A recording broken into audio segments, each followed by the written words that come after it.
Okay. We're gonna start in with the level. The level is, what is the level? What are you doing in my Thwomp? By me. Foggle70 slash Timbutt. Or slash Timbum2. That sounds right. What is an Ogurk? So the level is Shrek themed, and it's also for the Gurk contest. It was originally gonna have something in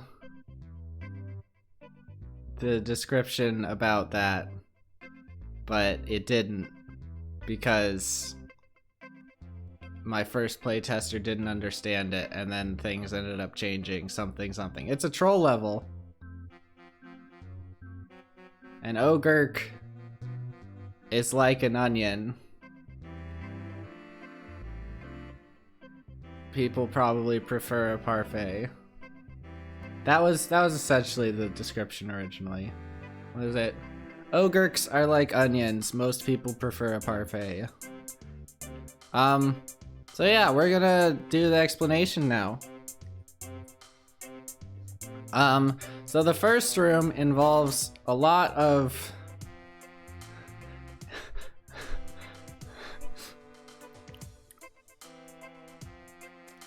that means you're normal, ice cream man. Because I think nobody who heard that joke got it. I'm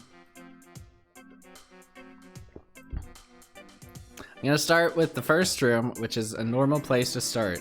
So this one involves a lot of on-off switches and flipping at inopportune moments for the player.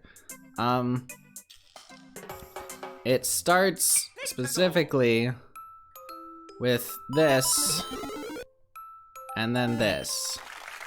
That is sort of an expansion on the troll idea that like started this whole thing. Let me go find if I have it. Is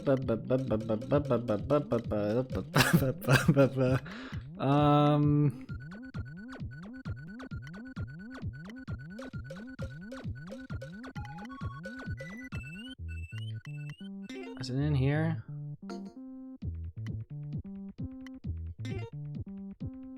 No, it's not that. I don't think I have it. If I was gonna do this part, I should have planned it. Because I did some planning for this. Yeah, don't trust my planning. Yep, that was the moral of the story. We're just gonna go back in here. Yeah, so essentially, this was the original troll. You see this, and you're like, oh, I just jump up there, you hit the Kaizo, it flips, and then you run to the spike. Because it's not a Kaizo that puts you in a pit. That was the funny part. It's a Kaizo that kills you for a wholly different reason. And doing that probably broke it, so I'm just gonna load. No, we're gonna load at the end. We're gonna figure this out. Okay. So the switch flips that you have to pay attention to are this one here, this one over here, this one here, the one when you jump up in there, and the one when you jump up in here. Now, importantly, you can still do this one now. And you can also do this one at any point after you have reached it. And those were important things to me, so I had to do some weird stuff up here. So this guy is the one that triggers the first switch flip when you do this little jump. Pretty straightforward. Triggers when you are about here. Yeah. The next one, this guy, does it when you are here and up, and anywhere in here. So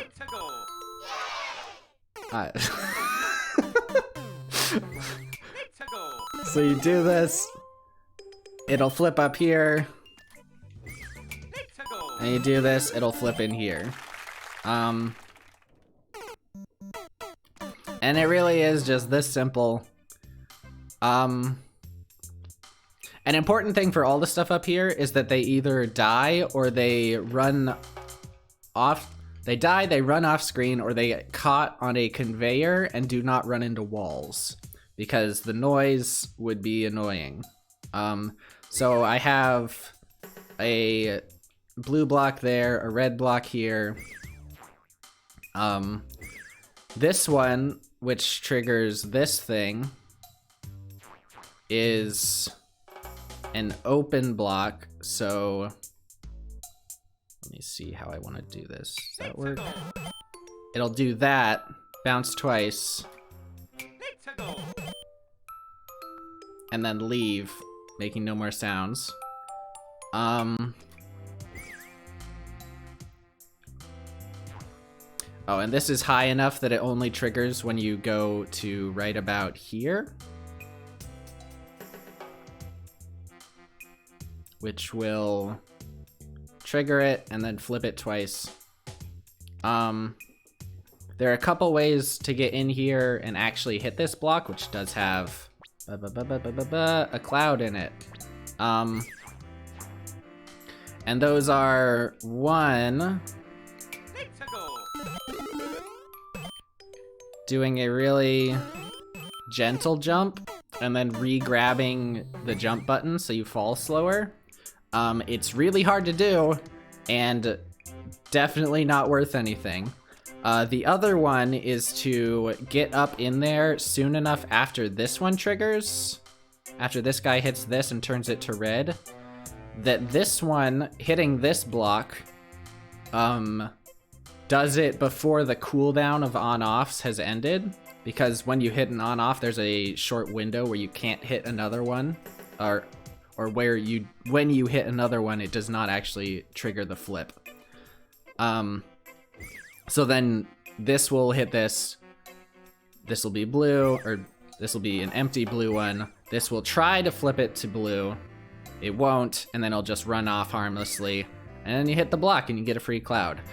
Very fortunately, that did not break anything other than this. So that was fine. And it really only came up when people had done the section a bunch. So it didn't really matter. Then we got this piranha. I felt like I wanted platforming, so I put a piranha here. Yep. Okay. Then we got this guy, which very carefully traps you and drops a fish on your head.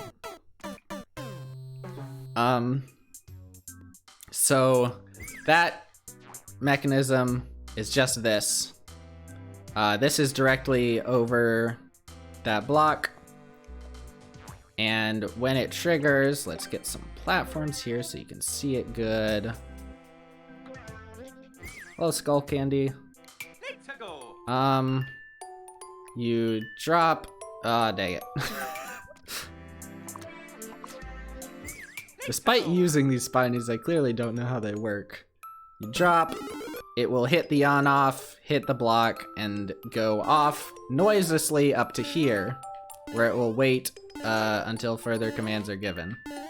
And it is going to the left. So when an on-off gets hit again, can we get it on screen? No, we cannot. Here, it just goes further to the left and shoots fully off screen over here. No noise, important. So that's that one. You jump in. It triggers right when you get up in there and then drops the fish on top of you. The important thing, or the goal here, was to make it look kind of like a screen wrap troll on the fish, or a screen wrap thing with the fish. So you hit it, the fish goes off screen on the bottom, and then the one up top comes on screen. I think you're focused enough on the fish on the bottom or on yourself that you're not paying attention to the other thing. So you won't actually see the very short overlap between the two fish. which was necessary for them to be there properly. There's stuff going on. Okay, so we've flipped it once, we've flipped it another time, and we're here. Now we need to flip it another time, and guess what? It's the same thing, but I lowered it a block. So the trigger is here instead of up here. And that required me to have an angled conveyor so that it wouldn't just be resting on the ground here. And also for aesthetics, so I didn't have to have a hole in the ground, all that stuff. I wanted to keep all of this fully off screen, so that was important. So when you load this area, it will quickly slide down over there and take its position up next to that block. And, is there an and? Yeah, there's an and.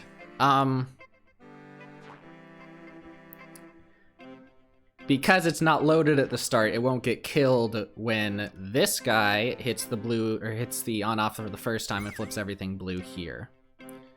So it doesn't need other stuff blocking it from going down there. Now, you may have noticed this junk. This is the final one that mirrors this guy. So it will flip when you either jump up and go around, or when you jump into that. Now, this guy I had some trouble with, because importantly, it cannot trigger until this guy has already triggered. Until you've gone down here and come back. And it cannot trigger, no, really, that's it. Yeah, you just need it to trigger only after that. So that is 3 switch flips from over here. It's this one, and then this one. And it needs to stay up there and only activate now. So, how do you get that to happen? Well, let's show you how this happens. We've got one conveyor that is slow. Or is this slow? It's probably fast. It's a fast conveyor going this way. And the conveyor is going left, so this thing gets pushed to the right. That is important, and I will show you why. Because when you flip the switch first, it flips directions and starts running into the wall, so it faces to the right. But now the conveyor is going the opposite direction, so it still can't move. Then the second hit will free it up so it can walk over to the other conveyor and get ready for the next section. The third switch hit is what gets it down there, so it's set up for its actual use, and then it will trigger the fourth switch hit and get you either dead or ready to go on to the next room. The final stipulation here, or the final difficulty here, is this guy, because guess what it does? It hits the block a third time. Because it necessarily is after 2 switch flips, and is itself a third one. So, what's the new requirement? This guy has to take it has to take enough time getting from the place where it ends up after the second switch flip to where it ends up after the third switch flip that it will stay, or that it won't activate while you are in this troll. So for the duration of that fish to hit you, it cannot get down far enough to activate for you in here. And that is why this is 2 conveyors, one as a slow one as a fast one. It's why all of this is up here as conveyors instead of just having this cloud here. And it's why this section was a pain to build. The weird thing is that because it's all delayed like that, it means that you can activate it a bit weird if you do some stuff weird over here. So I think it was... Who ended up doing this? It was one of the early testers. I don't remember. But they ended up doing this, which is like the fastest way to get these flipped properly for you to leave. There was a little added troll where if you do this, or no, what did it not? Oh, I have to start over here to do it. If you do it at just the wrong timing, it'll do that and just kill you. Which is a bit jank and dumb, but it was funny maybe once, so it was worth it. Yeah, I think that's the first room. Little secrets in here. We've got some sound effects stuff. So there's a pig fart up here, and there's a missing sound effect here from something I did at some point. I probably tried to press play, and it wasn't available. So I like dragged a block there, and that replaced the sound effect. And then I deleted it instead of undoing, and now there's just not a sound effect there. Luckily, whenever people do this thing, they will be holding to the side to try to survive or something. It's just what people normally do. So it took a while to notice it, and I've only noticed it in one playthrough. So that's a thing. Okay. Now, this room is visibly symmetrical down here. Let me get out of the... Yeah. It's visibly symmetrical down here. Which means you've got a Kaizo block over here. Well, guess what you need to put over here? That's right, another Kaizo block. And, luckily, it does the exact same thing over here as it does on the other side. And Trolls does that troll, and then you have to do the jump up and stuff. But it has a second purpose, which was fun when I discovered it, and was not like the intent of having the block there. If you do this, and then you jump up here, now you just can't get in the gap over there. Because the trajectories are all wrong. So that was a fun little end troll of this room. I figured, or I thought that was like the best troll of the room. So I wanted it there, and I wanted people to go through this part a lot of times so that they would definitely hit it at least once in their playthrough. That ended up not being a concern. People hit it like 5 times. Yeah. So that's something. I think that's the first room down. Let's get into the second one. By going through the first room the proper way. Boo. And we're here. So, note, I wanted each room to not require any movement from the player immediately, or even like close to immediately, because jump scare type stuff where you have to move or do something or remember to do something, I don't like that. So here, if you just stand still, the piranha never hits you. So that's fun. It'll just bounce perfectly over there, and then bounce perfectly in the hole, and you're fine. Yeah, so the original thing that I had the piranha in here for was, I believe, this pipe troll. You go on the pipe, says hello Mario. It plays the, you have died, but it hasn't been shown yet. Or this is a bad thing music. And then you go through, And because the piranha has a parachute, I think the wings aren't affecting it. Because the piranha has a parachute, it just comes out instantly despite the fact that you are in front of the pipe. I don't understand it. It makes no sense. Then the wings let it do the jump up and the bounce over and the other bounce over. And then it falls down there where you guessed it, die as you fall onto it.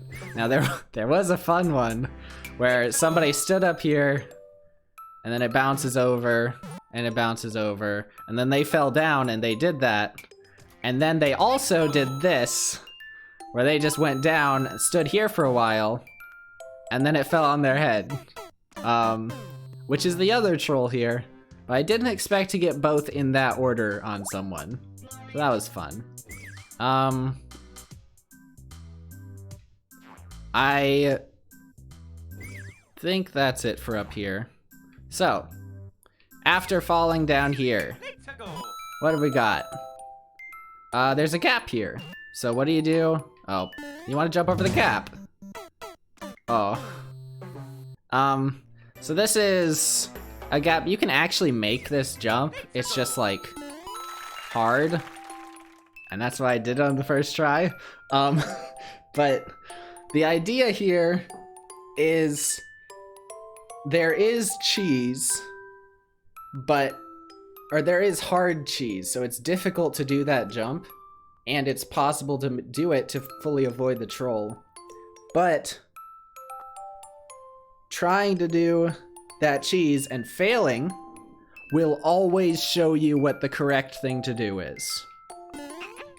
So if you do the jump and you fall down here, you will always see there's a platform down here and you could have fallen down and then jumped up and it would have been fine.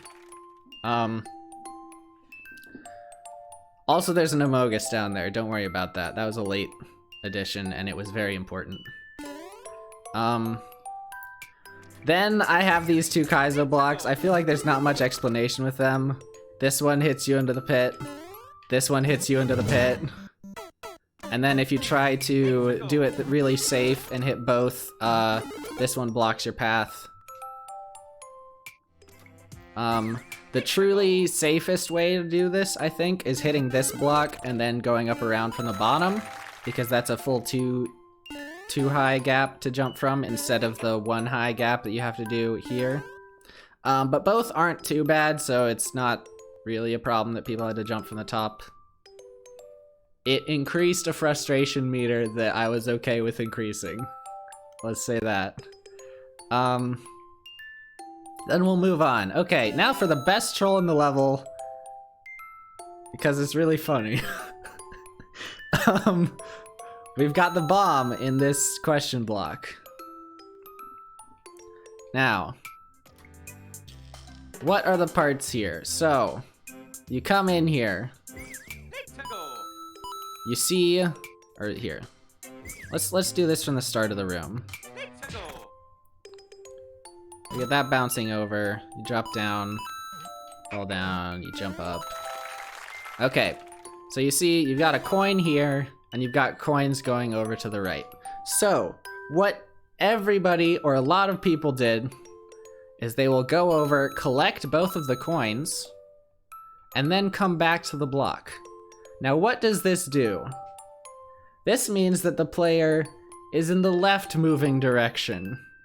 So when they hit the bomb, they are less likely to go out to the right to safety. Is that actually how it works? I don't know. Sort of felt like it would make sense if that was how it works. And it wasn't like my original intent that people would go over to the coin and then come back, but people did it, so it made sense and it felt like it was a good thing, so something made sense. So that's the one way that you get trolled by the bomb, is you hit it, it comes out, and it comes and kills you. Now that way has made you less suspicious of the bomb because it's already trolled you, so like it's less likely to have a problem. So when you hit it and you come up here and you hit it, and now you have to go fast because you have a bomb, you drop it there, and you realize your error. I think the comment on the level is, I see the error of my ways, which is the best comment I have. Yeah, so then you just drop on the piranha and you get the glory for dropping on the piranha. So from that you get that the way to get through here is you hit it and then you throw it there. Normally a bomb weight would be a bit of an issue, but I think here, because you have to go up, grab it, come down, throw it, and then get away from it, that's enough of a time that's enough time spent there that the bomb weight isn't too much of a problem. Other things in this room, just so I don't forget about it later, there's a slope here. Specifically so that the scroll stop starts in this column instead of in this column, because I wanted to have a little bit more buffer over here. It just felt right having the wall be thick. Does that make any sense? I don't know. It's what I wanted. Shut up. Yeah, so you can see there's 2 blocks over there despite it being fully solid all the way down. And that's because of the slope. Yeah. Then we've got this spike over here, which I almost removed one time until I realized that you could just put the bomb somewhere and then you would be stuck in here. Yeah. So, and then the final thing is a little secret. You drop the bomb there. And you get this. Because it looks bad. And he's yelling. Yeah. That is the amount of real, true beauty I put into the levels. This is a face. This is an eye. This is an eye. This is a mouth. This is a nose. And these are nostrils. Doodads are great. And then you continue on with the area. Oh yeah, you may have noticed that I put a ton of doodads all over the place. This will come up right about now. So here, we've got a little thing that is nothing. That doesn't even have a sound effect on it. So the idea here, you come over here, you drop down to here, and then you drop down and you fall on a spike. So once again, like over here, the drop down has put the camera at a perfect position that you can't see the blocks that you're dropping down onto. And throughout this section, there have been a ton of these 2 tall bush doodads. So when you get down here, you see those down there and you think, okay, that's a 2 tall bush doodad. That must be ground right below that thing. And it's mirrored so that it looks like it and everything. And then it's a spike. Did anybody think that while they were playing? Is that even a part of the troll at all? Probably not. Is it fun to think that it might have been? Probably not. We're gonna move on. Yeah, so you get down here, you hold right, and then we get to this thing. This big old jumble of crap. So, what happens here? You try to get in that top pipe, so of course, you think the blue block is gonna switch. And you think it's gonna switch when you're about to land on it, so if you're holding right, you will go into the pipe that is wrong, and then something bad will happen. So, of course, you don't hold anything. Nothing happens. So, the next time, you think, oh, well, nothing happened, so I guess I can just hold right. So you hold right, and then something happens and you go in the pipe. So, what? What happened? How could that have happened? It's extremely simple. It's not surprisingly simple, it's extremely simple. So, when you do this jump and you land on this mole and you go up, the mole is at a very specific height, I guess, so that when you get up, you can stick your toe over the edge, but not actually make it fully onto the ledge, so you actually clip back out and fall down. When you are not holding right, you are centered in this column, touching the right wall. This thing is narrower than you. So when it's touching the right wall, as it will be when this is active, it will drop and be slightly farther to the right than you, so it will try to go left, like this. That drops it silently and makes nothing happen. No blue block switch. When you are holding right, you stick your toe over the edge. And that happens at just the right time for this guy to drop, see you slightly to the right of it, and go right and do this, and stay up there harmlessly, still out of sight, still silent, still perfect.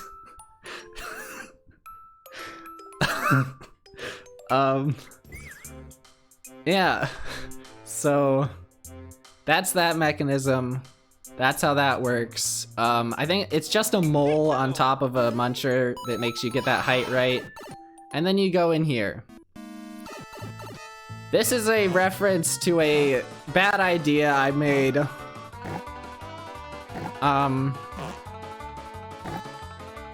Called 4Geek. And it was an anti-soft lock that I made after the anti-soft lock contest ended, or not contest. The thing where Geek told people to make a bunch of antis and then she played them.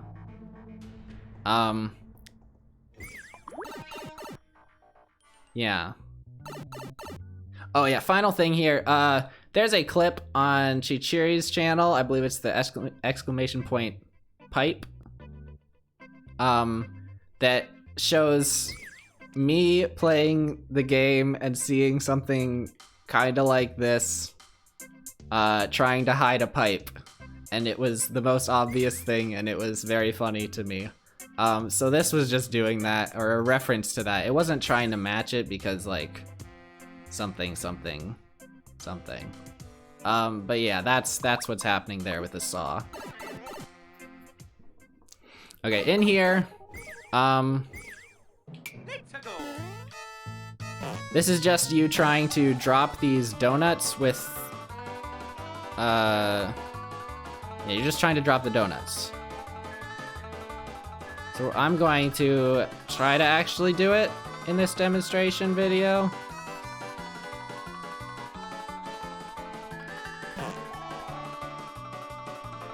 Let's get the hand in the right spot.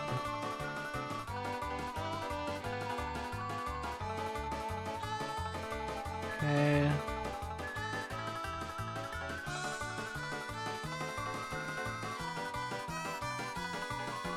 I'm doing this with the analog stick right now. Yay! So you just hold the analog stick in a very specific position and have patience. Otherwise you will die. And by die, I mean not die, because the goal is to die. You will fail if you do not have patience on this one. The little fun thing I added in this that makes it worse than the one I made before. These are slow conveyors, so the original strat doesn't work of holding walk and then mashing run at the right speed. And these springs will knock you into the other one because you're facing that direction. If you're not facing the direction, then you don't get hit far enough. But if you are, then you do, because you are happier moving forward than moving backward. I had to put these up here to stop people from going back in the pipe. I put the arrows here because some people didn't understand what was happening. I probably shouldn't have put this bottom arrow here because somebody thought it was a semi-solid. Yeah, I have done this both with analog stick, as I just demonstrated a bit ago, and I've done it with D-pad. D-pad is significantly harder. So yeah, that's the anti-soft lock here. Hi TFG.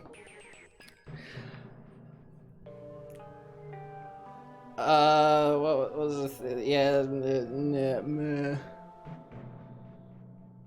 yeah, okay. Something I realized late and decided to retcon the plot of the level and make this the idea. So the level title is "What Are You Doing in My Thwomp?" which is a reference to a line from Shrek where Shrek says, "What are you doing in my swamp?" Because Thwomp sounds like swamp, and that makes it funny. So, as the level title is "What are you doing in my thwomp?" well, there has to be a part where you're in a thwomp, right? So this ended up looking like a thwomp a bit, and I was like, oh, I guess that looks like a thwomp. I'm gonna think of that as the thing that the title's about now. And that was the whole, that's where the title is now. Was that the original idea? No, not even remotely. Why would you think that? Up here, we've just got that. I didn't have the pipe go all the way to the top because reason. We've got these little moles down here playing the music. And yeah, I think that's about it. Yeah, that's about it. One final thing that I forgot to mention in here. We've got a special sound effect on here that I did with tracks, where you draw a track, put the sound effect on, and then erase the track so that it is in that block and not in the pipe. And this one will activate when you go into the pipe or when you come out of the pipe, but not when something else comes out of the pipe. And that was important. I wanted it to only activate when you come out of the pipe and not when you go into the pipe, but that I couldn't get that because I don't think there's a way to get that to happen unless you are big. So yeah, that's what that is. Yeah. So that's this section. There's some little aesthetic things. I like doodads used intentionally, so I used a bunch intentionally. I didn't use any down here because that would give away the troll. You've got the little piranha court. You've got Amogus. Yeah. There's some special sound effects back here in case you hit the mole, then bounce back, and then jump in there, which I believe is possible. If it's not possible, then I'm pretty sure this is... No, not that.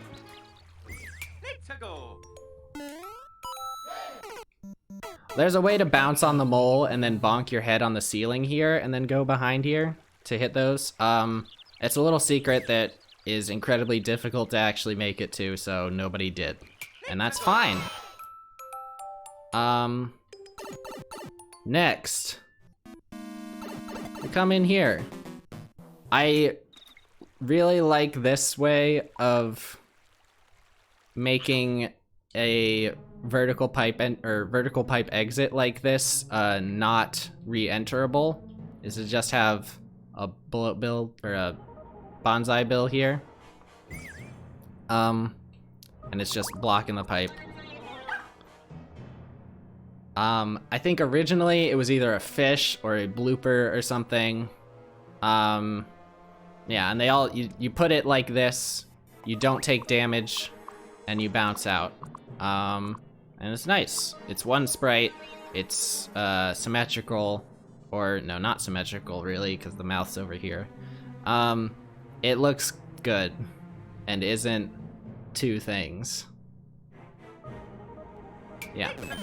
So what we have here is some bait, which is not very good because the person pulling the rod is very slow on the uptake. So if you go over here and hit this thing, that'll come out and block you. And if you go over here and hit this thing, that'll come out and block you. This was sort of like a throwaway thing because I needed something to replace old crap that I had in this section. But yeah, that's what this is. And then the final thing, if you go up here and just stand here, it gets you like that. Yeah, I don't think many people knew it worked like that. And I don't think they learned it worked like that from this level, because nobody ended up seeing it go both ways. Unless they already knew it would go both ways or something like that, I don't know. There's a fun little thing you can do if you're ready for it, is you can run under it as it goes up, but it's hard. Something. Okay, so that's this. Then we go up. Oh, I will address this on-off switch next because it's at the start of the room. So in the previous room, this switch flip probably happens. Originally, it was a lot less, or it was a lot further down, so like down here, I think. This was one instance of it, and that meant that this had to take a lot longer to go off. And that means on the odd chance that you actually bounce off the mole and make it up without falling back down, which you can do, and I'm not sure how you do it, but Marble knows exactly how to do it and got it very consistently. And I'm very confused by that. If you make it up after bouncing on the mole, then the switch probably won't flip before you go in the pipe. So I had to have a thing on the other side to make it consistent. But now that I've moved this up, it might not be necessary, but I haven't checked since I moved it up, and I don't really care, because it's fine either way. Yeah, so that's this down here, and it looks like this, so it looks nice and isn't gross. It only triggers when the switch is in the red state, so it always goes to blue. Okay, what's next? So we've got over here a little secret. If you fall down here, there's no way to get back up, and I feel like that's extremely obvious just from looking at it. There's a donut down here. There's a heartbeat sound effect, and then if you drop the donut, you get some boss music. That's it. That's the entirety of it. And then here, if you try to get back up, there's just a Kaizo block.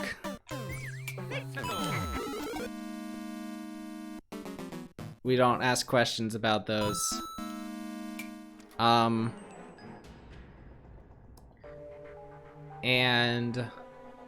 what was it? Yeah, oh yeah, you fall in the pit there.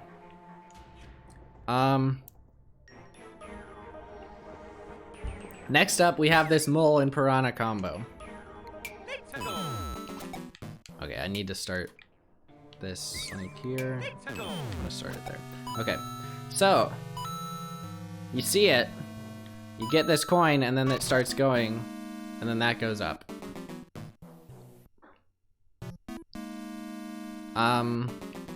Let me think about what my ideas were here. So I think the base idea was somebody sees this and then they'll think, okay, I need to jump up there. So they jump up there and then they get hit in the butt with a piranha. Then they'll see it and think, oh, going up there gets me killed, so I'm gonna wait down here for it to go up and come back down. Oh wait, it doesn't come back down because when the piranha hits the note block, it unstacks from the mole and makes it get stuck up there, and then the mole can come back down without it. Did it work like that? No, literally nobody has gone up there first. They all just, it just turned into a waiting troll for everybody. But in exchange for you putting up with the waiting troll that didn't actually really work the way I wanted it to, you get this, a little question block with a racing dog in it. Yeah. I'm pretty sure this thing is like X, Y dependent, because I tried to put this specific setup somewhere else, and the the chain chomp ended up jumping out of it, or getting down the side somehow. So yeah, that's that, and that's the concern with it. Originally, there were like Kaizas over there, or there was a mushroom or something. It was bad, and then I changed it. But what was bad and I didn't change was this Kaizo. Which is completely pointless, because you are always already dead by the time you get to it, except for in a very specific circumstance that didn't actually happen, I think, probably. Yeah. So, what's up next? I'm gonna start over here so I can have this reliably. So, now you need to go up there. So what do? You jump up, and then you jump up again. Now you're here. Now what needs to happen? You got an on-off over here that doesn't really go anywhere, but then you have a path up that you can sort of go to. So, what can you do? You can jump on that note block. Jumping on this note block does kill you because the piranha is tall. And sticks through it.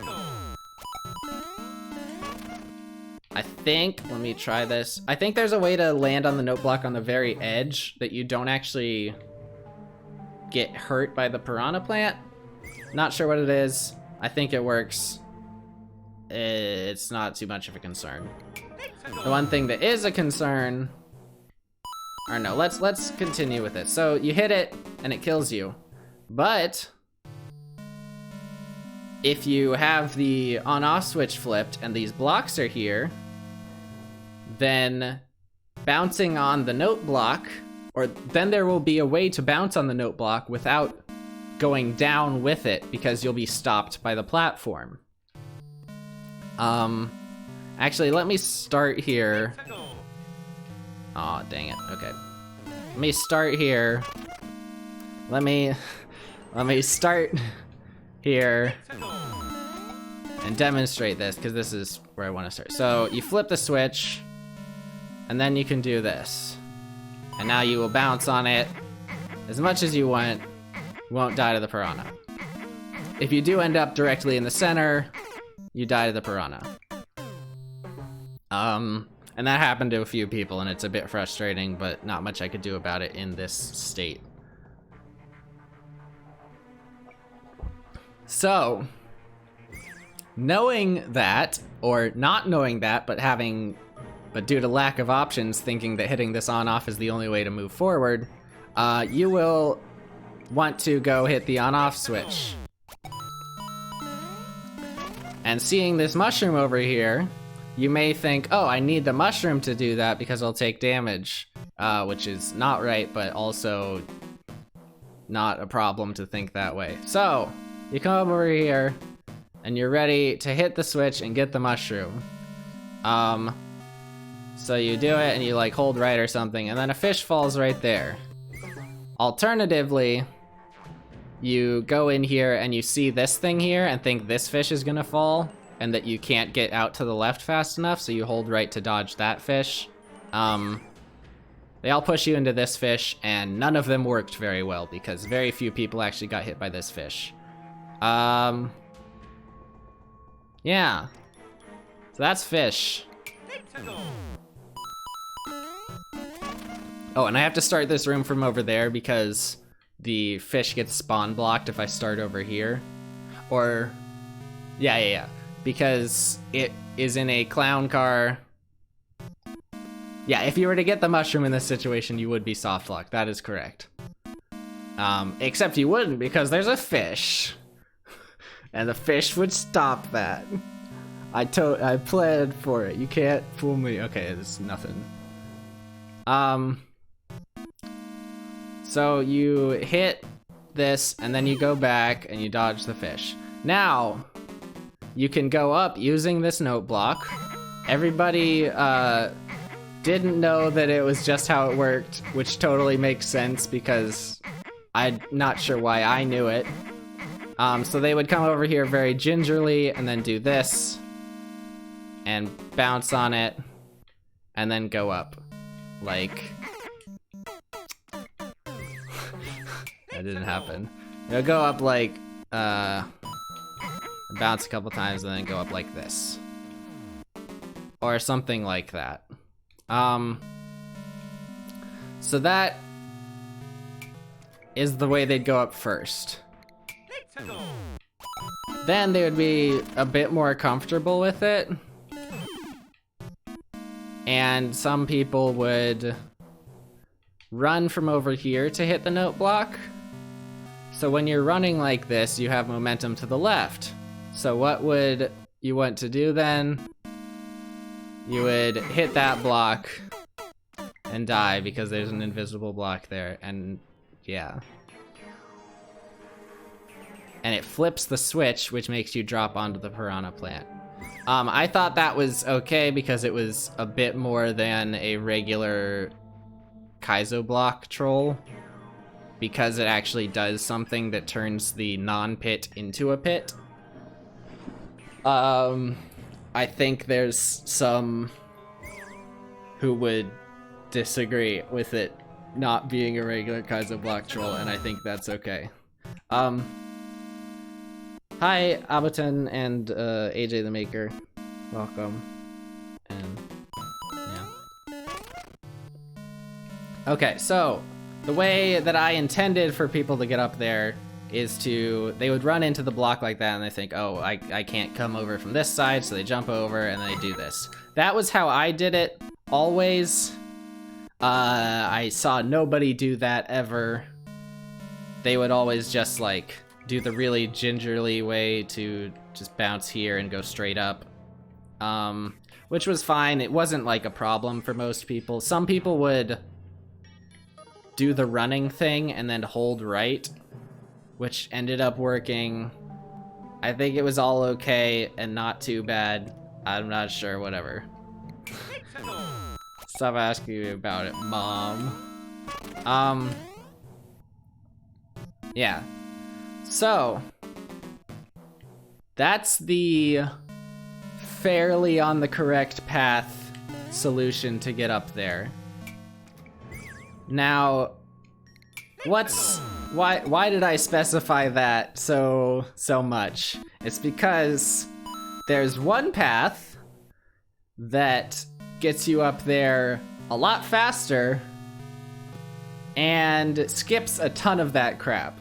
And unfortunately, it was the path that Carl found. So he was like, you know what? I'm just gonna do this fast and jump on the note block fast. So he does that. Oh, no, not that. Got the tapes, didn't happen. He does this and hits that. And now the piranha plant is down there and he has made it up here. So I need this to actually work properly. So you do that, and now you're up here, and you've skipped all of the fish stuff over there. You've skipped the invisible block. When you do hit the invisible block with that, it doesn't kill you, so it's just confusing. Yeah. This was a problem, and because nobody hit it other than Carl, I didn't get it dealt with. And yeah, something. It's a pain, but it happened, whatever. And that's why this on-off switch was here. I knew it was there, and I just didn't know. I didn't see the problems that people would run into if they did it. Yeah, that's like a make or something thing. So then when you get up here, you have to hit the switch because it's been flipped, and that's why this switch is here. I knew that that was possible, and then you would have to hit the on-off switch. So you do that, and then you're here. Now we've got a nice little bait troll, and when you go for the bait, you get punished, and then this thing's kind of funny because you hit this, and it doesn't kill it. Yep. That's about the extent of that. And then there's a fish in here. That is not how it works. That would be great if it were how it worked.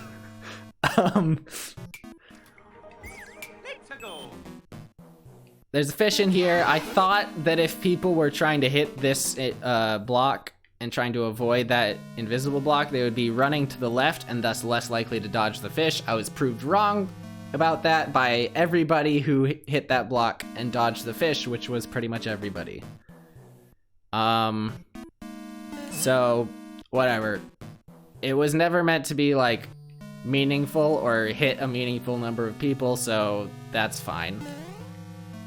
I realized recently that it could be a piranha, and then it would actually block your path up there, and then all the people who hit the bottom one and got blocked by a piranha, and then hit the top one and got blocked by a piranha, that would be kind of funny, wouldn't it?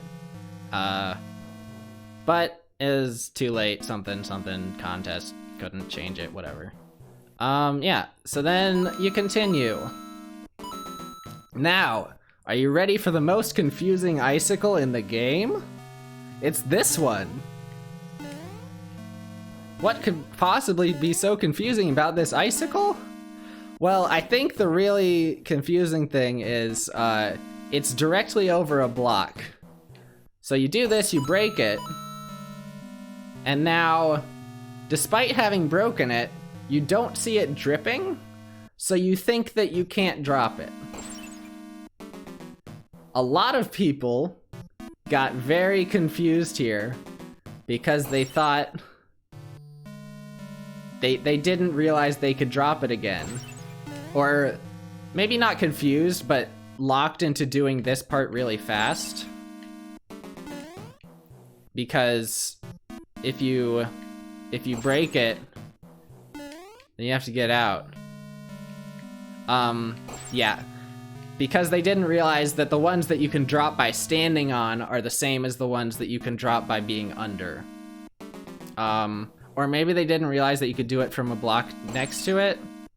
I don't actually know what the confusion was, totally. But I'm a bit out of order here, but I think it's fine because I don't care. I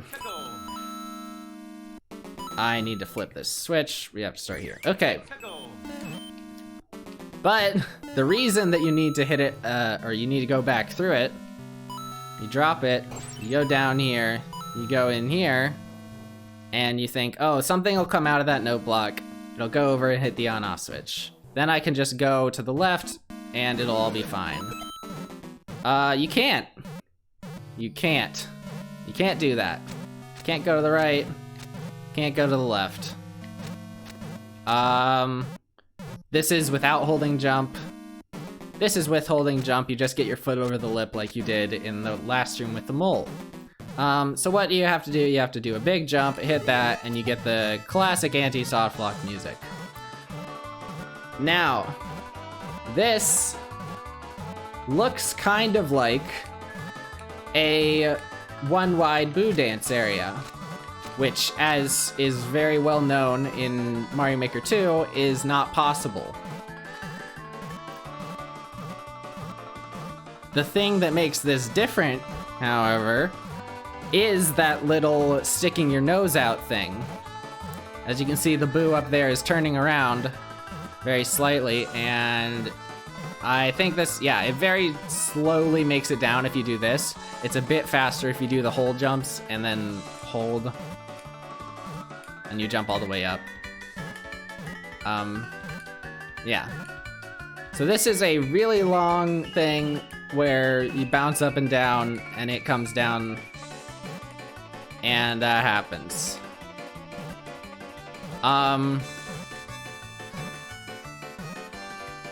Yeah. So this was the Boo Dance that nobody did. The unfortunate part is, let me try to get this. Yeah, you can get out. That's the problem. Is that it's such an anti-soft lock that it's not even a death. But something, if I wanted to fix that, I would have to make this like shorter, and then it doesn't look possible to get out really or something. So I decided that it was worth it like this and didn't want to change it.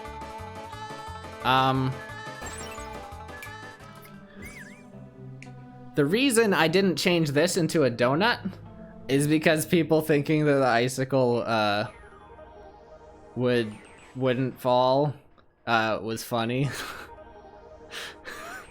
it was really funny. Because to me, it felt like it was dumb, not caused by me, or it's not the level's fault that the player was dumb there for once. And I wanted to hold on to that with as many hands as I had, which was 2.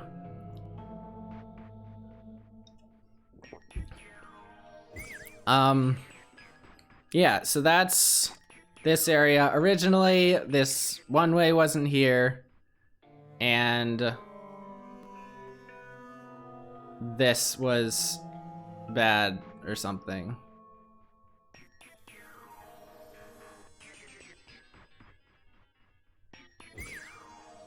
Okay.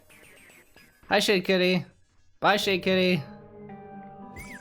Yeah, so that's this room. I think that covers everything. There was a thing to cover here, but I realize now that it doesn't actually show up. Wait, what is that? No. Yeah, oh, no. Did I remove it? I think I removed it. That would be why it doesn't show up. Okay. So ignore I said anything there. Oh yeah, and we've got little, I like flexing my sprites that I have left over because I always have leftover sprites. So we've got some bounce and chain chomps over here. Those are decoration. And they're fun. Okay. That's this room, and that is the end of this room, and there's nothing left in this room. Right. Right. Probably. Okay, the next room. You go through this door, and as with every room, it starts with you being able to do absolutely nothing. And here, it's a requirement, because if you press a button, you fall off the thing. This is a fun little guy. You get set up right on the edge of a blue skull platform. So if you try to move forward with the boot, you will hop up, and because you're in a boot, something, you don't actually move the same speed. And then you just fall off because you jumped and you're moving slower. So that's a funny little thing. And something. Yeah, it's the bounces.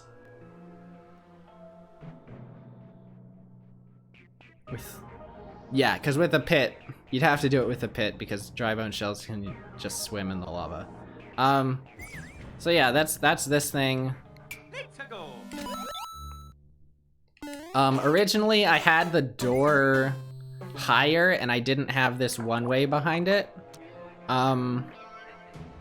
Because I wanted to give people a chance to see what was happening in the room and then think about, oh, I want to hold right so I can stay on the platform. But what actually ended up happening is that people would hold right too fast and they would fall off as soon as the platform started moving. So then they would be confused the next time, or they get confused because not holding anything doesn't seem like an option there. If you have only ever held something starting the room. I think I may have actually pushed it back too far in this direction because now people just sit here and don't do anything at all. But that might just be because they're looking at chat or something, I don't know. Some people do it, some people don't. It's hard to tell. So, we do that. And it's muted for the duration of your ride because, what have we got here? A sound effect on the blue platform. That was just a thing I put in because I thought it was good. You know, like the rest of the level. Oh, do I?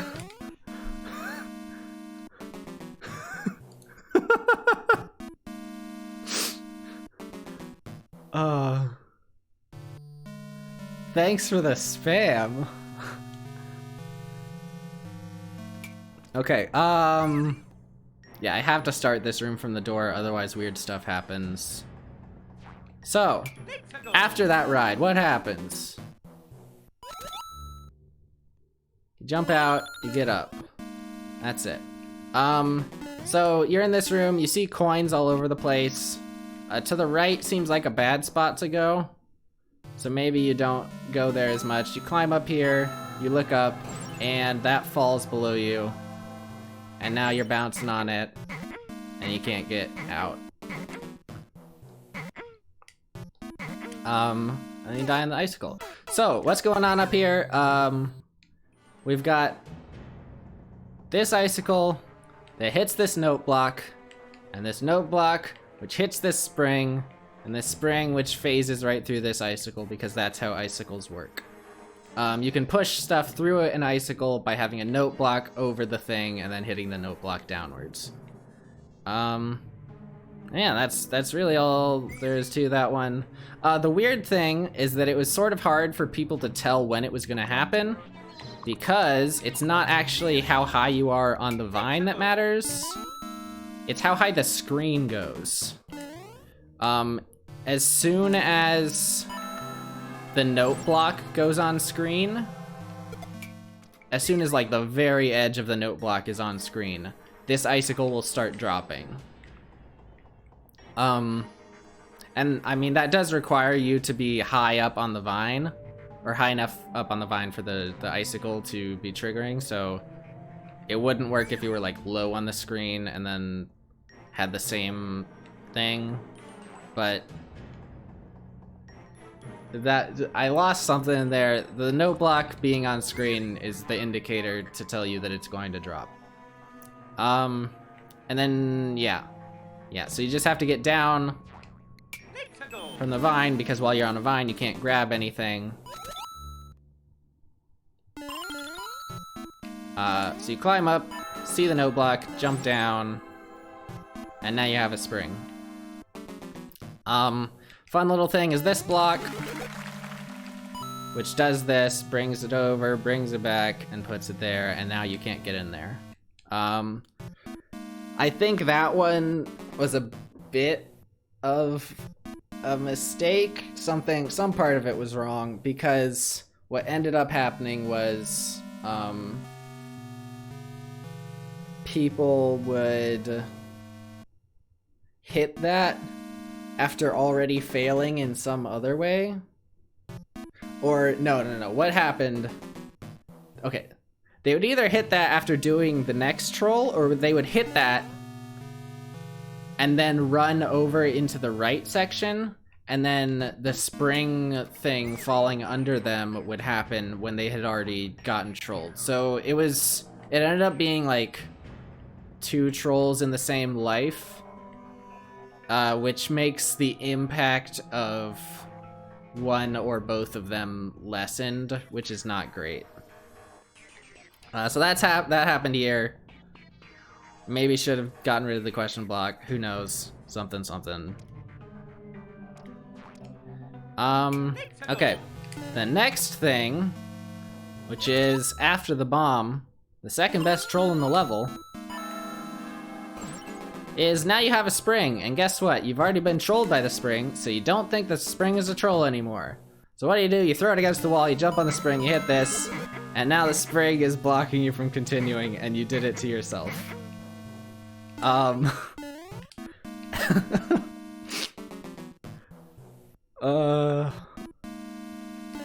It's so good. 'Cause, like, you can see it, and nobody sees it. Like, I think 2 people that I've seen play the level have dodged it. And it just works. Is there a good way for me to set this up so I don't have to... No, I think I still have to go through the door. Okay. So yeah, when you just throw it against the wall, it does that. You know you have to flip the switch. You know that hitting that will flip the switch. you don't think far enough ahead to think that the spring will block you once the switch is flipped. I kind of expected more people to figure this one out, because, like, these are pretty suspicious, huh? But I guess they weren't suspicious, so that's it. The nice thing here is that you barely have to have any part of the spring actually be in the block for it to destroy it. I think this will work. Yeah, it's really a tiny fraction of it that you need in there.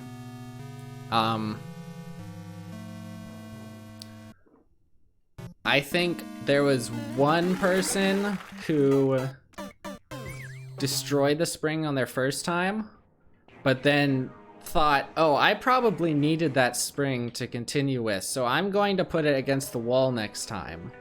And then they did that, and that was fun, because they didn't need the spring.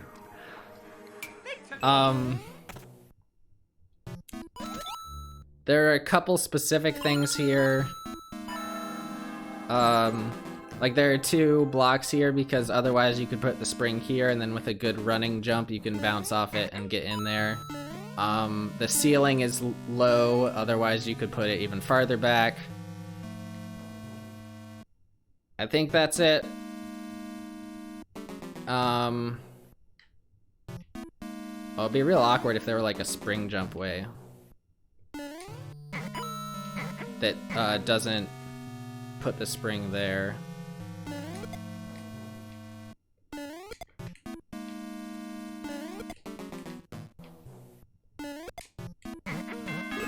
Yeah, I don't know.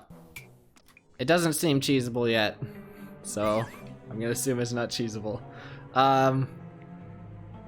Yeah, so you destroy the spring, and then you continue on. I think I'm good to just start from here now. Yeah, that should be good. Go ahead and die boot. So, this room, what do you see? What do you got? You go up here. You see that dry bone shell. You have to go through this icicle to get past. The only thing in here that lets you go past the icicle, which you can check if it falls, and it does not fall. The only thing that lets you go past it is that dry bone shell. So, what are you gonna do? You're gonna go up here, look at that question block and think, oh, that's a question block, huh?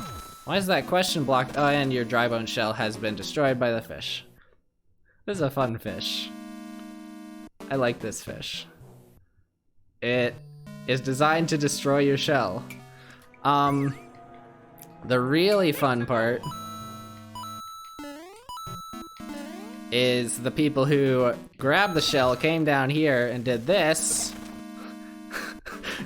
which I believe was TFG.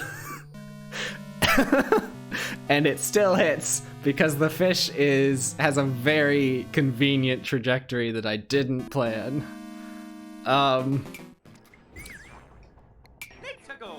And I think the other part I planned for this was if you do this, get in here, then you lose it, and then... Oh no. Okay, so it wasn't you who got... Someone else got sniped by it, and it just destroyed the shell, which I think was the funniest way this room can go, is you grab the shell, go down, and it destroys the shell. You did, like... What, that? Something? I don't know. Something. I don't remember. Yeah. Having it destroy the thing you need rather than kill you is, I think, a lot funnier. So I'm glad... No, I intentionally have it set up so that it does that, because the way that it passes through here, you can't actually take damage from it up here. Only the shell can be broken, right? Is that how that... I don't think that doesn't sound right. No, okay. Yep, hi fish. It's just that the fish dies when it hits the shell, so... Yeah. And if you're holding the shell, it takes priority, and the fish doesn't hit you. Even if you're all the way against the wall, yeah, the fish hits the shell first. Then in this question block, we just got a little mushroom. He's fun up there. We got some fun doodads in here about Bowser Jr., some bridges, a Bowser Jr., some little posts, and a Bowser Sr. hiding. This is how you know you're in the last room of the level or something. So you get this, oh hello, what happened? Did I? Wow. I despawned. Interesting. Okay, that's not something that can actually happen during the level, so I'm fine. You do that, you get in here, that happens, and then you go through. I think there's a very small chance, and a chance that I like, that you can get up into that little gap there and soft lock. If that is a soft lock, I would be very happy. That is the one soft lock I want to see in my level, because it seems really hard to get and it's funny. Because you're just on an icicle, surrounded by danger, and you can't die. But yeah, I tried it a couple times and couldn't get it to happen, and nobody has ran into it because why would you? So yeah. I hope it's a soft lock, we'll find out. And you can get through this without the muncher falling down by getting hit by the fish while you're in the shell, so then you have iframes, and because you have iframes, you don't break icicles, which is a thing that I feel like should be used in more trolls, but I don't actually know how to do it, so something. Okay, so that covers that. I guess I can discuss the mechanisms here. So we've got this guy. Oh wow, that muncher is not necessary, is it? We've got this Thwomp here, hitting this bomb. It only triggers when you start going into this square, or no, it triggers when you're centered in this square. Which means the only way to get the shell, which you need, is through here, which will always trigger the Thwomp.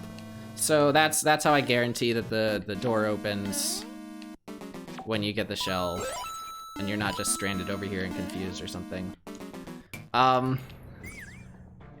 The fish is in just the right spot for when the scroll stop breaks it to shoot out and hit the shell, which is very convenient. It's also, I think I actually have 3 blocks at the top that are off screen fully.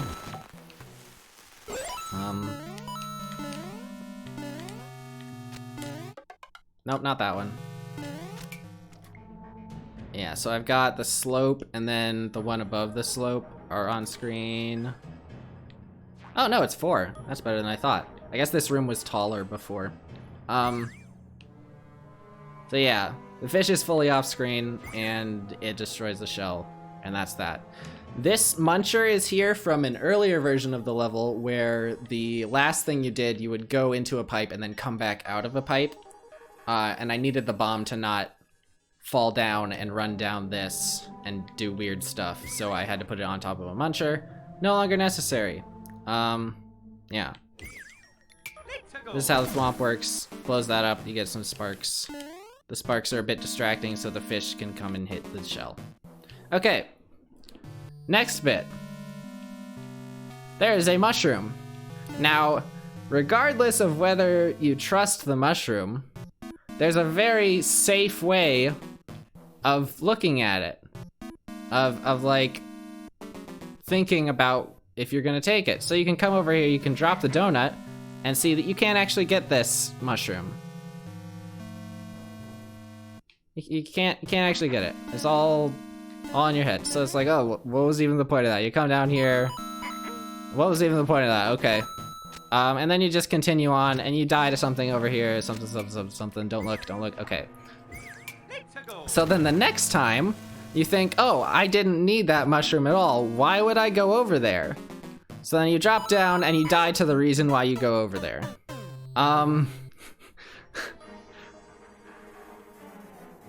This is a mole, and moles walk towards you. Some people thought that it was like a donut detector down here, which confused me because when you drop down like this, you can see what's down here. And it's a mole with a spiny on it.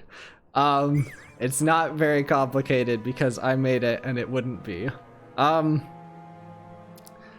So yeah. Everybody has died to that spiny. And a few thought it was something. Okay, some people thought that this donut was like an indicator for how long you had to stay over here. Even if they didn't think it was a donut detector, they thought, oh, that's like an amount of time that I'm willing to wait. And it worked fine the first time, so I'll just use it. The reality is, as long as you make the mole face left, there is no amount of time too short. Because it will always keep running left after it's turned around. For some reason. I don't really understand mole momentum, I think. Yeah. There's no time too short. Which is extremely convenient for a troll maker. Because having stuff that minor make a problem is a pain to deal with. Yeah, so that's like the setup that is intentionally nobody falls for the first time and everybody falls for the second time. And I think it has consistently been that way. Because even if you don't, some people didn't drop the donut. They just stepped over here. Even if you do that, the mole's gone, so the troll's gone. And then it just hits you the next time. It hasn't been like the funniest troll, but it is definitely very surprising to people, and that's worth something, I think. Okay, now this is the final pipe entry, and it's one of the dumbest trolls in the level. Can you spot it? If you said blue skull platforms only go right, you were right. That's the troll, and it's stupid. Because blue skull platforms, as you can see here, have no direction on them because they always go right. The idea was some people wouldn't know that, so they would get on it and try to go in the pipe and think maybe there's like a troll on the other side or something. But no, it just goes and then you fall off. Not many people have died like that, or I think only one person has died like that. And it was Bishy, so sorry Bishy, but you have been outed as not knowing how blue skull platforms always go right. Then the other part of this is that if you realize that that is the troll, you think it's really stupid. And some people have laughed at that, and that is worth it for me. You realize that they only go right, and you think it's the stupidest troll in the level, and you're right, and it's funny. So then you jump on it, you jump off, and it's like, okay, so that's the thing I have to do to continue.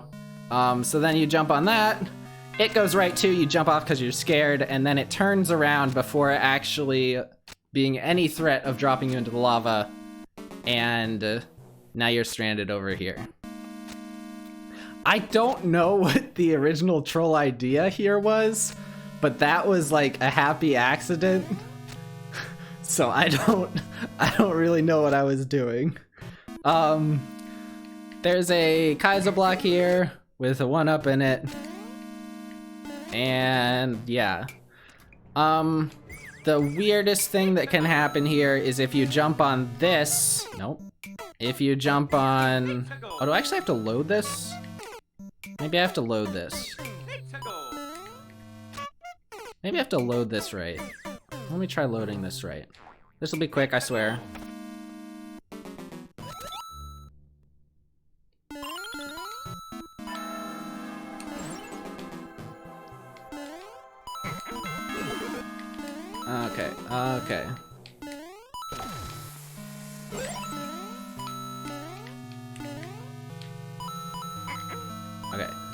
So if you land on the leftmost one, which I saw a few people do, yeah, then you hit that first.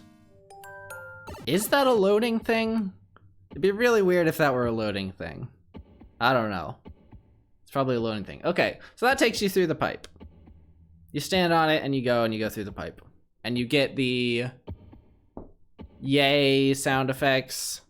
When you enter the pipe, it's the same trick as earlier with the pig noise on the pipe in the second room at the start that takes you to the Hello Mario room. It's with the track, place the sound effect, erase the track. Or undo, use the track tool to make the track not there anymore. We've got a secret up here, the bearer told me to do. We've got a blind jump, pick a path combo. You go for the coins because it's a coin clear condition. And you see this, and then you throw the POW. Turns out POWs don't drop red coins. And at this point in the level, this would be the last coin you have to pick up because all of the coins throughout the rest of the level are impossible to miss, or if they are possible to miss, it is extremely difficult and I have not done it. So yeah, the setup here is very simple. The solution is very simple, just stay on the right. And some people thought maybe you need to get some of the at the top. Nope, they all fall down. You get all 12 in the last room if you just throw the POW from the bottom after collecting the red coin. I've got special sound effects on the red coin and on this coin, these coins. No, not the coins. It's on the spaces. Which again, how do I get out of this? I did with the track thing where you... Let me do this with a coin, actually. You place the thing, you draw a track, you get a sound effect, you put it, nope. Okay, you put it there, nope. How's this? Yeah, there. You do that. You go back to the track, and then you erase it. And now there's a sound effect there that is not on the coin, it's on the spot. So if the coin drops, and then you collect the coin, it will not play the sound effect. That was important here because I needed these sad sound effects to happen only if you miss this coin. And that only happens if you're on this side. Yeah, so that's that.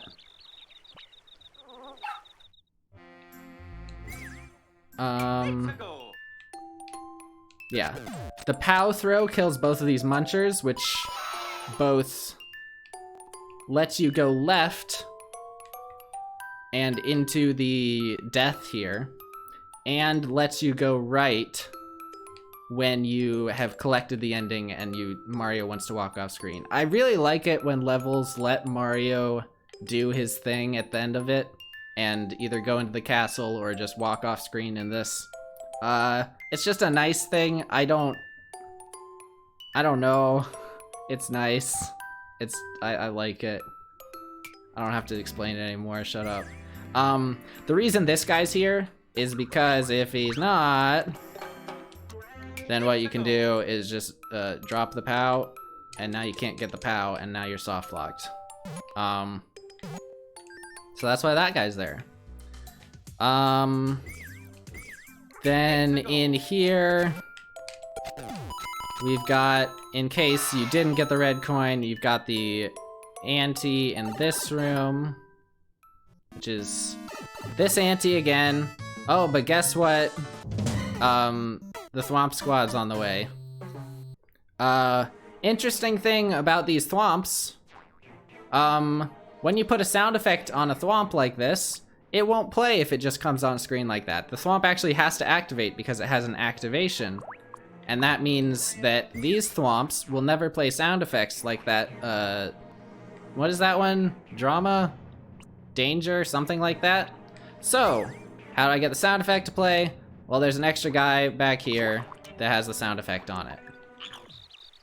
And I had to have that in the middle because if it's on the side, then if you go to the other side, then you can't hear the sound effect. Still got the same moles thing, playing the music. Otherwise, it's the actual copy-pasted anti-softlock put in a specific spot so that the eyes are on the windows and you've got the teeth windows too. And that's kind of the final thing. There is one last thing that is very special and not many people ran into it. So we're gonna go reload the level and get that. Because whenever you mess with the level, it goes away because, yeah, that's fine. Because the level doesn't like having it. So, oh right, okay. The more info thing, let's do that first. So, in more info, it lets you see the full overworld of the level, or the full, what, top subworld? I don't know what to call it, because overworld doesn't really sound right. So, in that, I decided, hey, I'll make some pixel art. It'll be hashtag Gurk, or just Gurk, or I think it was originally going to be Shrek the Ogurk. Hence the stream title right now. But I stopped using Ogurk in the description, so it didn't really make sense. So I changed it to hashtag Gurk, which was the requirement to have in your level title or description for the level to be part of the Gurk contest this year. So, yeah. So I made the Shrek logo, but Gurk, out of vines and frog suits. Now you may look at, where's a good one? Here, you may look at this and think, hey, why are there frog suits there? It's because they're taller than vines, so you can see the difference, and it gets blocky better. I put too much time into this, and that is the amount of time that it deserves at this point. I am done talking about that. Okay, final thing. There we go. So I have these sound effects here. Why do I have these sound effects here, and why weren't they there before? I'm gonna demonstrate the first part first.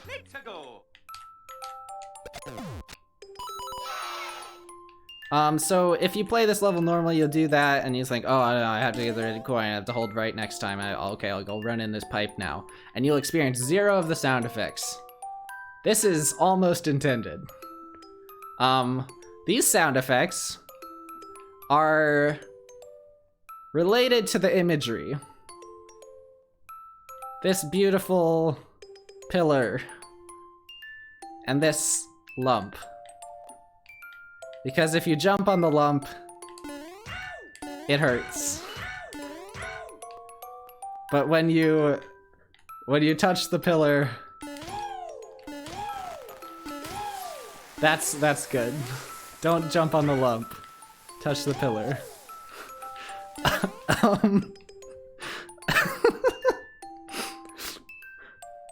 And that was the joke. Now, the question of how I got them there, or why, what was the other question? I forget. It looks like a penis. That wasn't clear.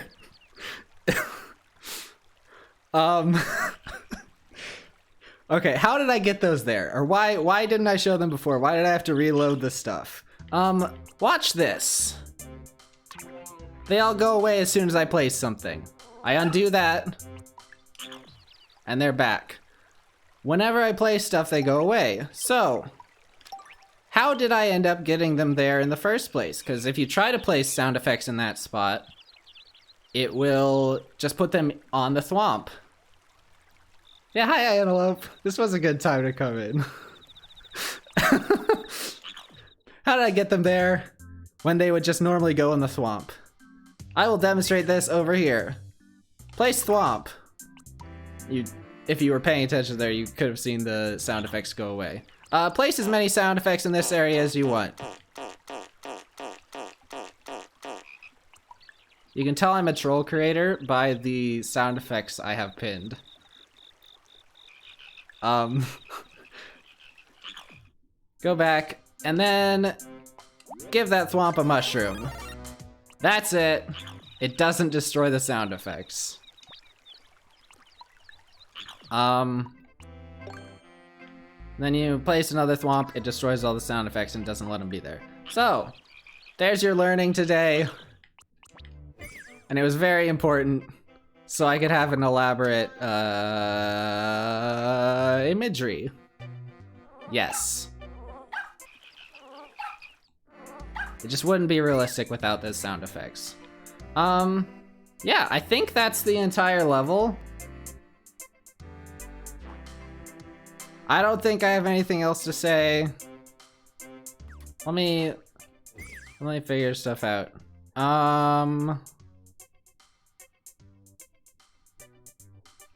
That's the overworld. That was that room. Covered that room. Covered the Amogus. Covered this room. Oh yeah, over here's the thumbnail. You got Shrek, and he's saying donkey. And that is... Man, I like dumb jokes too much.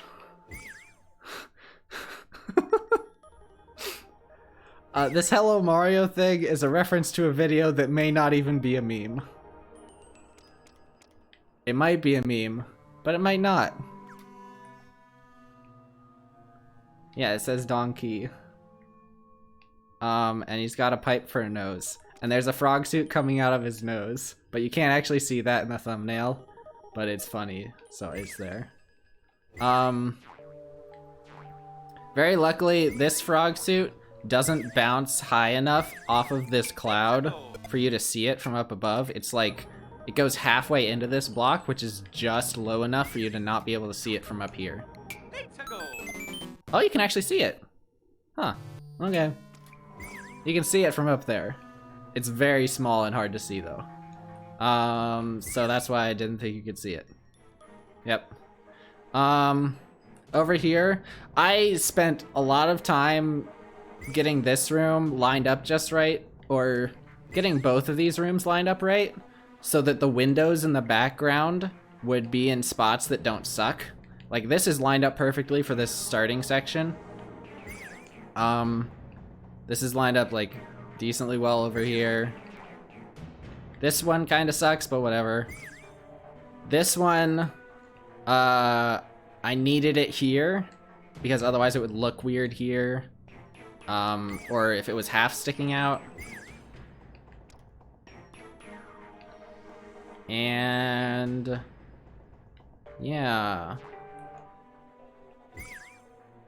Because there are... Oh, right. I have to do that. There's a window there and I believe here. Yeah, so if this moves left one, then it doesn't work. And if it moves right too many, then it doesn't work. So that was just a little detail I had to pay attention to in Castle theme. Which wasn't a thing in Mario Maker 1 because they didn't have these dumb windows in Castle. It was just a black background and you could just make your level however you wanted, but then they had background things you can't actually play, so now they have to obey their standards and not... Windows are nice though. But when I can place them, not when they just put them where they want. They just do whatever they want with my stupid little... I can... Just let me make a level the way I want. Okay, that's my, almost a rant, but not really. Yeah. These areas are directly adjacent to each other with this fun little decorative pillar in between. Why did I do that? Oh, that actually worked. Huh. These areas are directly adjacent to each other with some stuff in between. Something. I don't actually know. I guess it's 2 layers. And then this one is still technically part of this room and not the scroll stop because of the aforementioned slope here. Alright, final thing. There are a lot of pits in this level, and I wanted to make sure that all the pits had some fun sound effects in them. So you've got the yay here, you got the applause. No, this is just clapping. You've got the aw here. And then for symmetry, there we go, I figured out the word in English language. You've got the clapping here and the yay there. Then you've got the horror here, which just goes really well in this spot because of how you fall into it and the 3 ways that you fall into it. You've got the wee here, which only really works in the overworld because lava sort of ruins it. You've got the hey here, if you go in there. Which also only works in the overworld and has to be this high up so you can get the whole hay and nothing but the hay. Then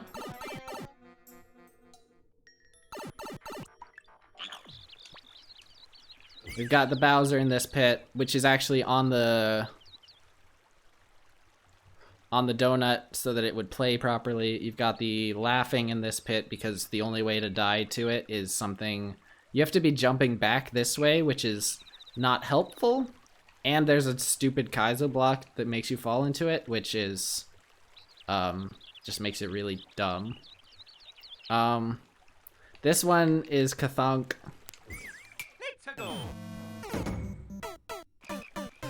Probably should have used that on one that was more common to fall into.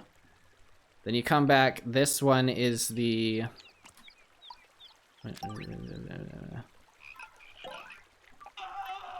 cheer.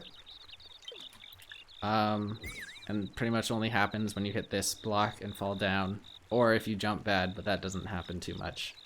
And that covers that room. Here we've got the the big fart all across. This one doesn't have one because you can't fall into it. And this one...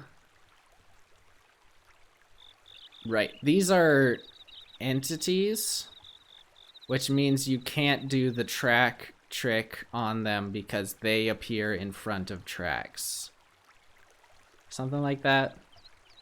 You can only do the track erasure trick to make the sound effects show up when it's over blocks, because if you do it over enemies, it goes behind. Yeah. So this is the burr, I think is what it's called. It makes the wet. That one. And then we've got the antes, which is just the scream down here, right?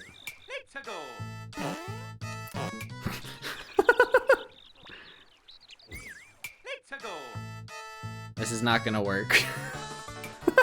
Hi, Thwomps. Let's get rid of the spring. No,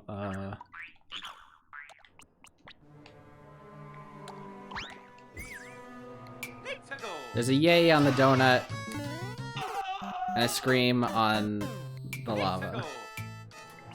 It's a fun room. People should have stayed in it longer. I think up until this point, nobody has completed either of the antes, which is probably for the best. My hope is that Geek will tough it out and actually try. I don't know. And yeah, that's all the pits. I think that's everything. Whatever. Like, comment, subscribe.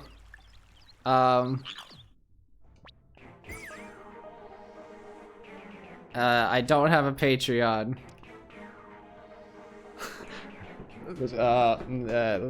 Ring. Let me find. Wait.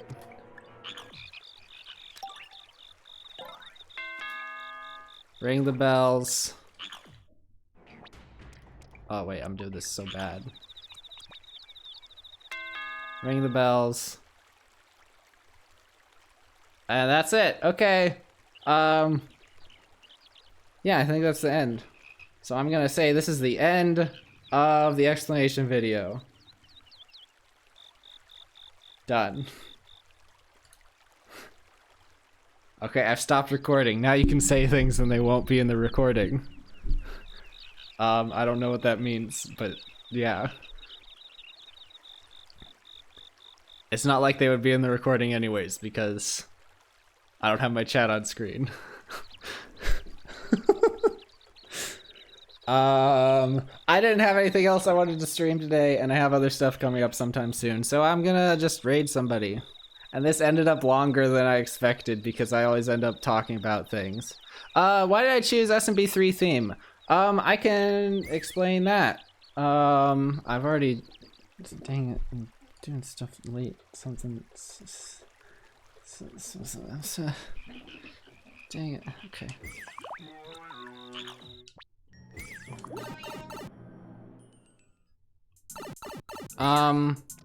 Where's the trick? So... Here?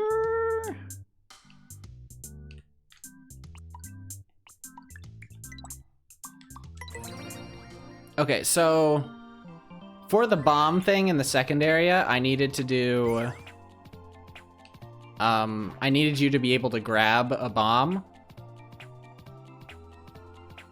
Did I? It was for the best if you could grab a bomb. Like, it would suck if you couldn't. And then the spring thing, you definitely needed to be able to grab something, so I couldn't use, SMB1. I don't like having to de-cheese for New Soup, and 3D World breaks everything, and would make practically everything in this level impossible. So... It was pretty much between Super Mario World and SMB3, and guess what happens in Super Mario World? This thing doesn't lock you in it. So that was my reasoning. That was the entire thing. The reason it's in Night Ground is because I find all of the daytime SMB3 themes extremely grating on my eyes, and that seemed bad, so I wanted night. Or I what was it? No, it was just the best one that was available, and I have literally nothing in SMB3. I have nothing in night theme in this level. It's all spinies, piranhas, a mole, a bomb, a frog suit that you don't even get. I did nothing with night mode. I had some stuff with night mode a while ago, but I took it all out because it sucked. So now I have nothing with night mode. I guess the Thwomp technically would have night mode effects, but it's going to the left anyways, so there's not even... It doesn't have a chance to use them. It would move towards you if you're facing away from it, and then only ever trigger if you're directly in front of it. But no night ground theme. Did I say night ground ever? I think I just said SMB3 night. It's night ground, and it doesn't use any night ground stuff. And then lava for the other side. I don't know, I couldn't find any interesting themes. So I went with lava. Okay, good, I'm smart and not bad. The explanation video is gonna be confusing now because it doesn't have this. And actually choosing castle theme for this was a problem because I couldn't have these donuts all the way down because you couldn't tell they were donuts. So some people thought it was a soft lock. which was funny, and also sucked. More so sucked than was funny. Right, I needed this to be black so I could have this thumbnail. That was the entire reasoning.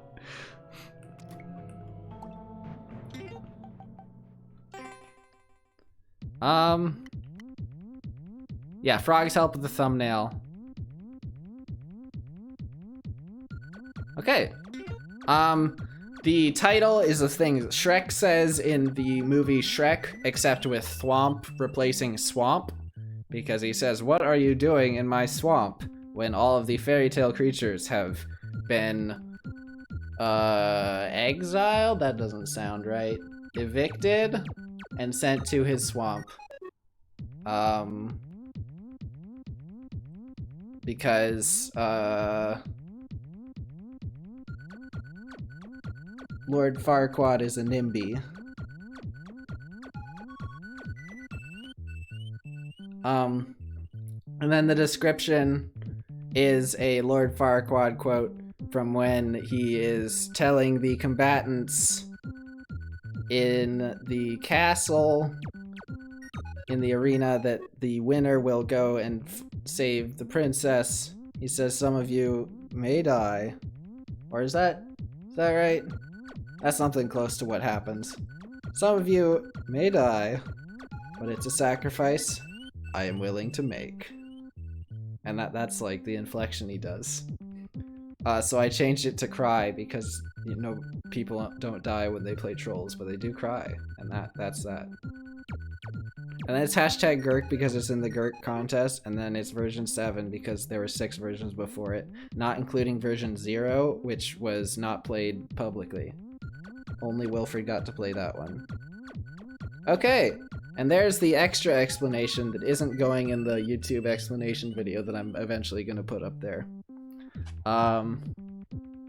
Yeah. What does the period mean? That means the end of a sentence. I know I missed that, so thanks.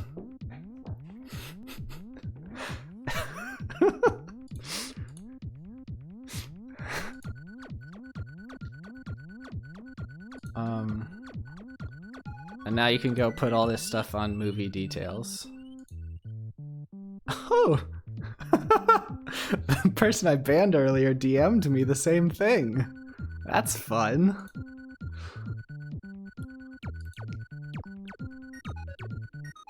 Okay,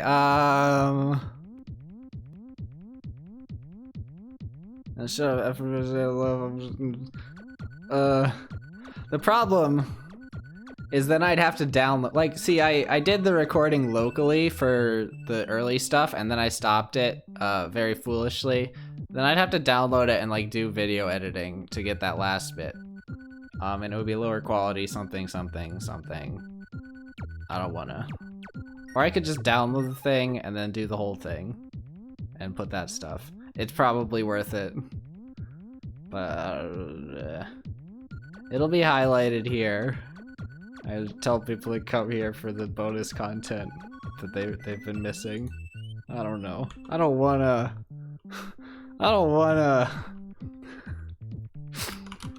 Okay,